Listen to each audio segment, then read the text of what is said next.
സംസാരിക്കുന്നതിന് വേണ്ടി സഹോദരത്തിന്റെ ശ്രീ അഷ്റഫ് മാഷ് ക്ഷണിക്കുന്നു.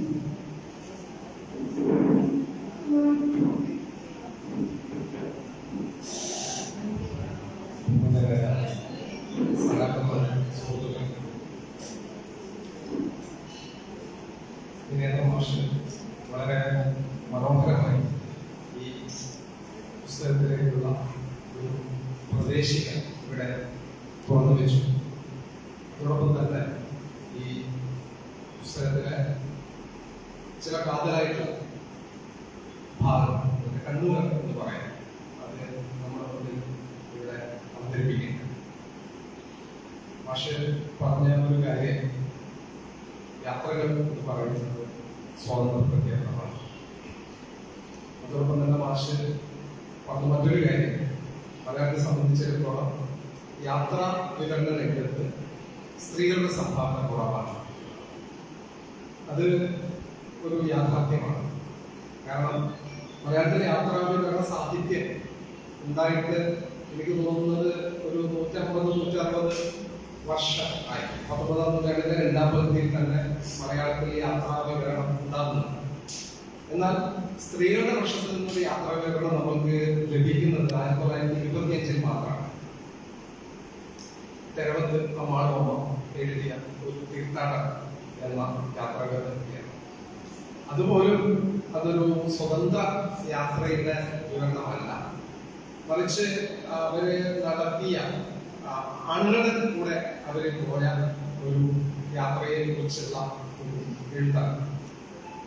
അപ്പൊ സ്ത്രീകളുടെ ഭാഗത്ത് നിന്ന് എന്തുകൊണ്ട് യാത്രാ വിവരണങ്ങൾ ഇല്ലാതെ പോകും, അല്ലെങ്കിൽ വളരെ കുറഞ്ഞ തോതിലുള്ള യാത്രാ വിവരണങ്ങൾ മാത്രം ഉണ്ടാകുന്നു.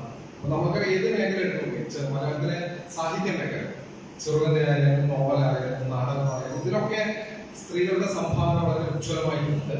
പക്ഷെ യാത്രാ വിവരണ സാഹിത്യത്തിൽ സ്ത്രീകളുടെ സംഭാവന കുറയുന്നത് ഞാൻ നേരത്തെ പറഞ്ഞ മാഷുടെ നേരത്തെ ചൂണ്ടിക്കാണിച്ച സ്വാതന്ത്ര്യവുമായി ബന്ധപ്പെട്ട ഒരു കാര്യം. ഇവിടെ സുബൈദ് തന്നെ നമുക്കറിയാം, വളരെ യാഥാസ്ഥിതികമായ ഒരു സാമൂഹ്യ ചുറ്റുപാടിൽ നിന്ന് വരുന്ന ഒരാളാണ്.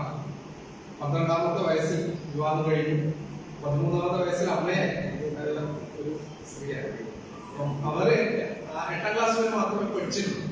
അപ്പൊ അങ്ങനെയുള്ള ഒരു ചുറ്റുപാടിൽ നിന്ന് ഇന്ന് നിങ്ങൾ അറിയുന്ന രീതിയിലുള്ള, അല്ലെങ്കിൽ നമ്മൾ കാണുന്ന രീതിയിലുള്ള ഒരു പൊതുപ്രവർത്തകനെ മാറിയിട്ടുണ്ടെങ്കിൽ ഇത്തരം ധീരമായ ചില നിലപാടുകൾ ജീവിതത്തിൽ സ്വീകരിച്ചിട്ടുള്ളതാണ്. അത് തീർച്ചയായും ഈ യാത്രാവിവരണ കൃതി മുന്നോട്ട് വയ്ക്കുന്നുണ്ട്. അതിലൂടെ കടന്നു പോകുമ്പോൾ നിങ്ങൾക്കത് കാണാൻ വേണ്ടിയിട്ട് കഴിയും.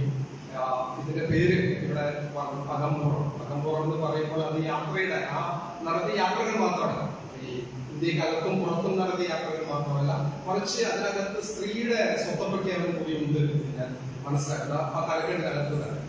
തീർച്ചയായും നിങ്ങൾ ചിലരെങ്കിലും ആ പുസ്തകം വായിച്ചിട്ടുണ്ടാകും.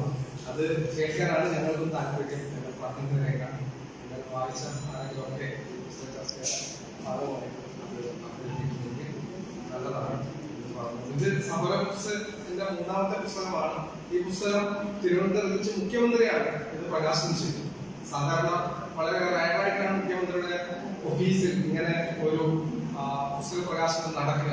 മുഖ്യമന്ത്രി താല്പര്യം പ്രകടിപ്പിച്ചിട്ട് തന്നെ ഇത് പ്രകാശനം ചെയ്തതാണ്. അത് കഴിഞ്ഞിട്ട് സുബൈദയുടെ ജന്മനാട്ടിൽ ഇതിന് ആമുഖ പഠനം എഴുതിയത് ഡോക്ടർ മിനി പ്രസാദ്.